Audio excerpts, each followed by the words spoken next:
देने से हमारी नुक्कड़ सभा नहीं होगी।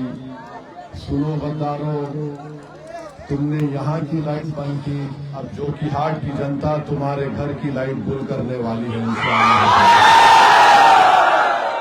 मेरे अजीज दोस्तों और बुजुर्गों, ये एक न्याय यात्रा है, इंसाफ का एक काफिला, इंसाफ के उसूल के लिए काफिले को लेकर हम लोग निकले हैं। आप तमाम से एक ही गुजारिश है कि आप आने वाले असेंबली विधानसभा के इलेक्शन में जोकीहाट से दोबारा मजलिस इत्तेहादुल मुस्लिमीन के उम्मीदवार को कामयाब करिए।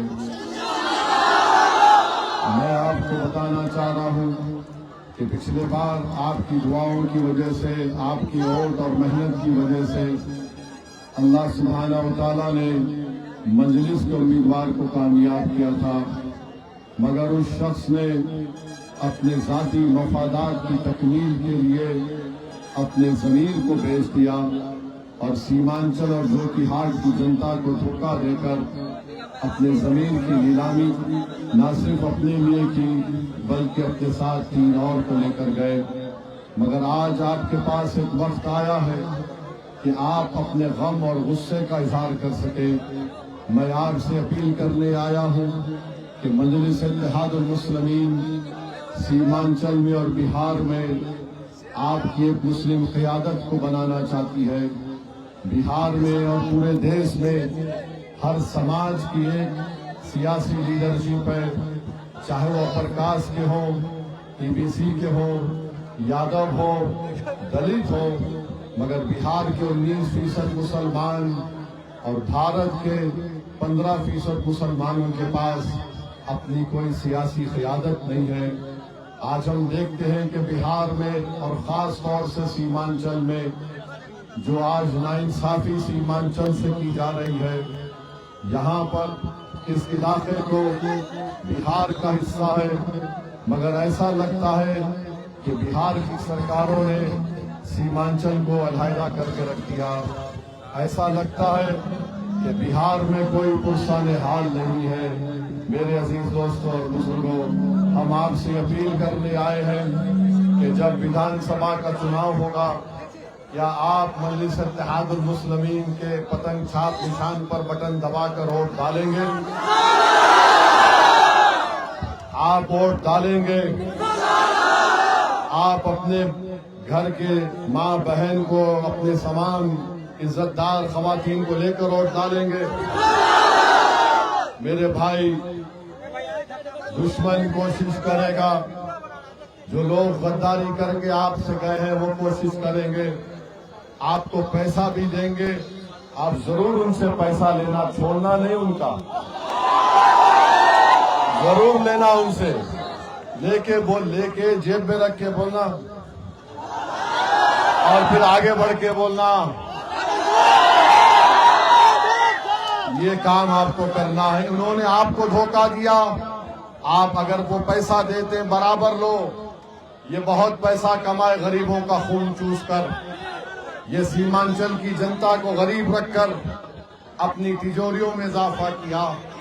मेरे अजीज दोस्तों और बुजुर्गों, मिल सके, बच्चों को स्कूल मिले, हमारी बेटियों के लिए कॉलेज मिले, इस सीमांचल में यहाँ पर एम्स बने, यहाँ पर पटना हाई कोर्ट की एक बेंच बने, यहाँ पर रेलवे स्टेशन बने, यहाँ पर रेलवे ट्रैक डाली जाए, यहाँ पर पुल बने, ये सब काम करना है। आप जानते हैं कि जोकीहाट में क्या रोड है या नहीं है? इस शख्स ने 5 साल में कुछ नहीं किया। तेजस्वी उप मुख्यमंत्री थे, उसके पास जाकर तलवे चाट रहे थे। अख्तरुल ईमान एक एमएलए रह गए। अख्तरुल ईमान ने अपने विधानसभा में 800 करोड़ के काम मंजूर करवाकर उस काम को भी शुरू करवा दिया। एक 200 करोड़ का एक ब्रिज अख्तरुल ईमान साहब की विधानसभा में अभी तामीर चल रही। ये गए थे अपने साथ 4 एमएलए को तोड़कर, इनको मिल गए, पैसा मिल गया होगा, मगर इन्होंने अपनी अपनी विधानसभा की जनता के लिए कुछ काम नहीं किया। तो बहरहाल मेरे अजीज दोस्तों और बुजुर्गों, हमको मुत्तहिद रहना है और हम नरेंद्र मोदी को और अमित शाह को भी पैगाम देना चाहते हैं कि खबरदार, सीमांचल की जनता को आप बदनाम मत करिए। मोदी यहाँ पर आकर कहते हैं, मोदी अमित शाह यहाँ पर आकर कहते हैं कि सीमांचल में बांग्लादेशी है। मोदी जी, सीमांचल में कोई घुसपैठी नहीं है। हाँ, दिल्ली में मोदी जी आपकी एक बहन है जो बांग्लादेश की जनता ने उसको भगा दिया था, उसको लेकर आइए, उसको लाइए। सीमांचल से हम उसको बांग्लादेश का रास्ता दिखाते हैं, चले जाओ यहां से। खबरदार, बीजेपी आरएसएस को कोंटा पतंग छाप पर वोट देकर तुमको बताएगी यहाँ पर घुसपैठी नहीं है, यहाँ पर भारत से मोहब्बत करने वालों की सरजमीन है। सीमांचल में कोई बाहरी नहीं है, सीमांचल वो जगह है जहाँ पर भारत से मोहब्बत करने वालों की सरजमीन है। तो सुन लो मोदी आरएसएस, तुम आकर हमको हुब्बुल वतनी का सर्टिफिकेट मत दो। अगर तुमको जरूरत है तो हम तुमको बताएंगे वतन से कैसी मोहब्बत की जाती है। तीसरी बात मेरे अजीज दोस्तों और बुजुर्गों, मोदी, अमित शाह, नीतीश कुमार, चिराग पासवान और कुशवाहा साहब ने एक काला कानून बनाया है वक्फ के ऊपर। इस कानून के जरिए बिहार और पूरे देश की मस्जिदों को छीनने की कोशिश की जाएगी, दरगाहों को छीनने की कोशिश की जाएगी, खानखाहों को वीरान करने की कोशिश की जाएगी, कब्रिस्तान की जमीन पर कब्जा करने की कोशिश की जाएगी। जो वक्फ की जमीन पर काबिज हैं उनको मालिक बनाने के लिए कोशिश की जाएगी।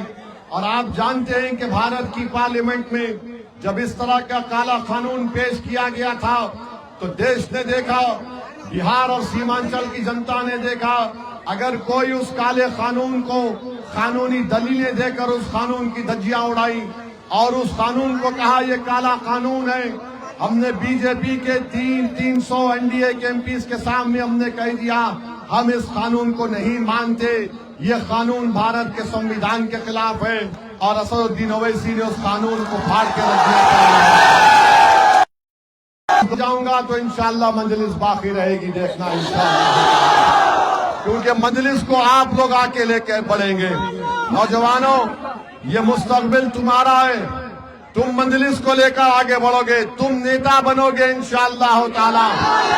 मैं तो अल्लाह से ही दुआ करता हूं कि अल्लाह मुझे इस दुनिया से उठाने से पहले मेरी ख्वाब है, मेरी कोशिश है कि भारत के मुसलमानों की एक लीडरशिप बन जाए, हर रियासत में और खास तौर से सीमांचल में बन जाए कि तुम नेता बनो, मुकद्दर के फैसले तुम अपने करो, तुमको किसी गैरों की चौखट पर जाकर भीख मांगने की जरूरत नहीं पड़ेगी।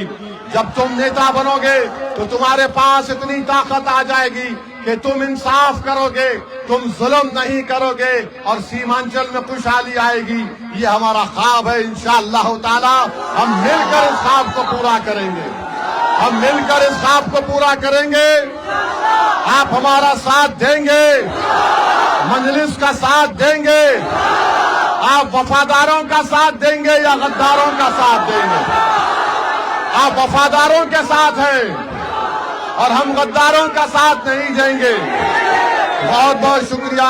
अस्सलाम वालेकुम। सीमांचल की जनता जिंदाबाद, सीमांचल की जनता जिंदाबाद, सीमांचल की जनता जिंदाबाद, तस्लीमुद्दीन जिंदाबाद, अख्तरुल ईमान जिंदाबाद, नारे तकबीर, नारे तकबीर।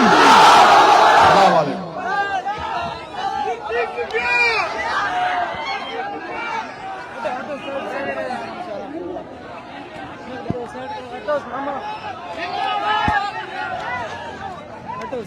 साइड